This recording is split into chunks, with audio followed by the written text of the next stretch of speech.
We have birds with blue feet, we have a lemur that taps on trees at night, and we have the rarest cotton candy colored lobster in the world. Don't swipe or click away, because here are the strange animals that look like lies but are real. Creatonotus moth. If there ever was a Satan incarnate, this is what he would look like. We thought that butterflies could be turned into nightmarish looking fiends that are ready to feast on. Pomegranates. That's right, these little moths have a wingspan of less than 2 inches and eat the leaves of pomegranate trees. They have been known to cause extensive damage to orchards.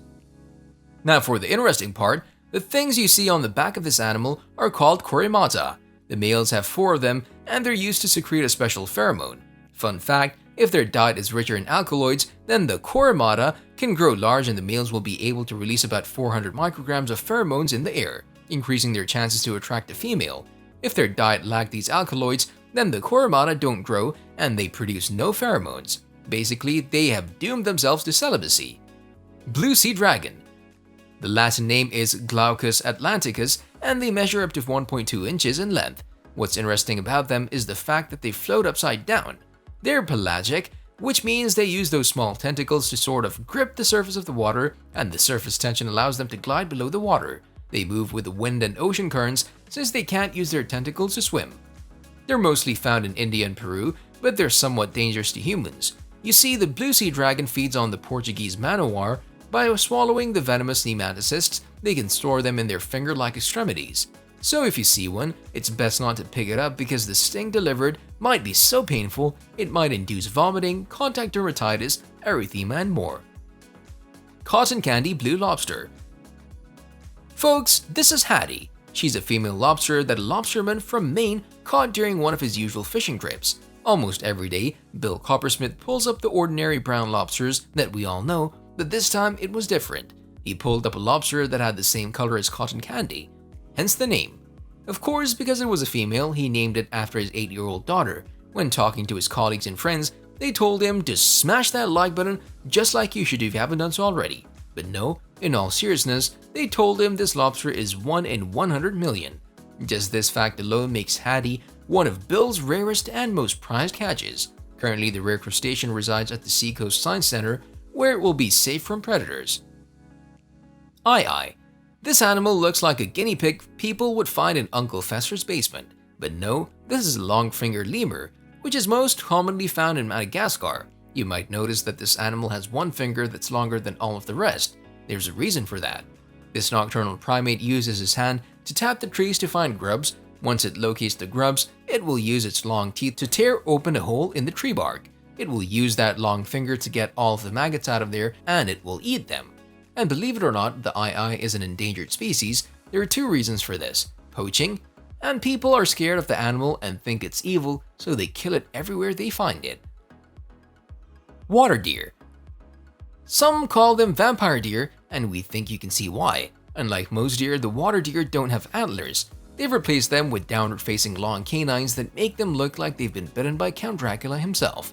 They can be found in China and Korea, which is the reason there are 2 different species of water deer. They're only between 2.5 and 3.3 feet in length, they're about 18 to 22 inches in height, and they weigh about 25 pounds. Today, they're considered an endangered species. Rosy maple moth. If you think this image is Photoshop, think again.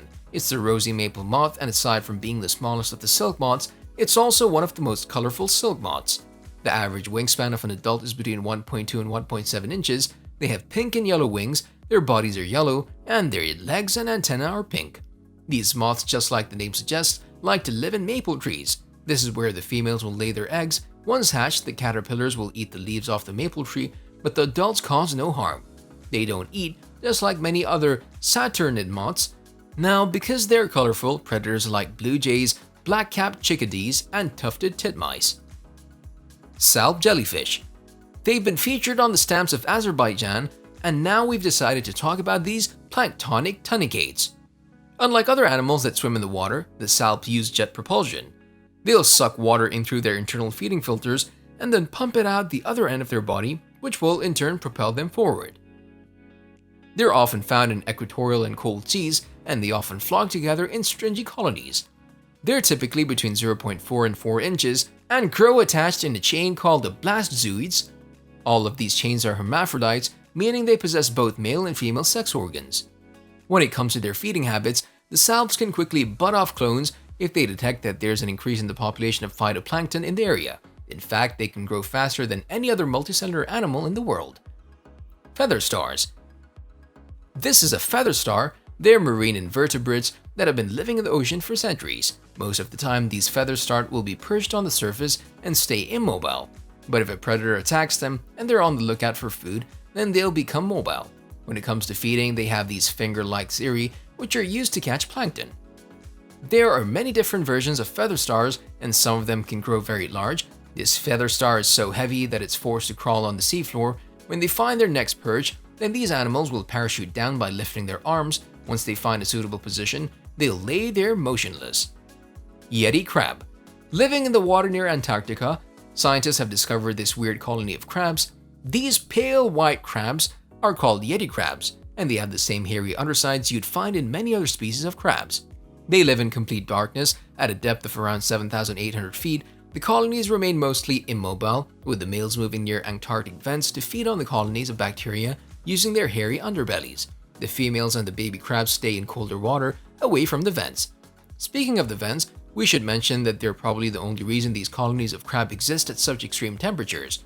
You see, they spew mineral water, which can reach a temperature of 720 degrees Fahrenheit. This warms the surrounding water and makes it uninhabitable.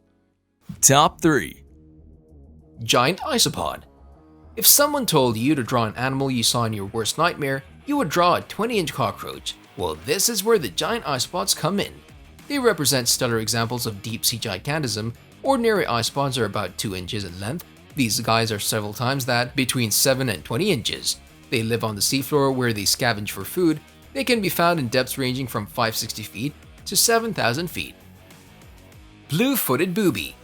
Found in the eastern Pacific, this is probably the strangest looking bird you've ever seen. The birds are rather large, with a wingspan of 5 feet and a length of 3 feet. Their neck and heads are brown, but their underbelly is white as snow. Their distinctive feature is the 2 blue feet. Speaking of feet, we should tell you that the males display their feet during a mating ritual. They'll get in front of a female, strut up and down while raising the blue feet higher and higher in the air, something like a child would do when showing off their new shoes. Fire snail. They're found on the Malaysian peninsula, which is part of the reason they're called the Malaysian fire snail. This species of snail is characterized by a black shell and a bright red foot, and it's probably this feature that has brought them to the brink of extinction. Now, they do want to live in mountainous forests, but the urbanization of the areas has been causing their habitat to shrink. This is the first reason they're going extinct.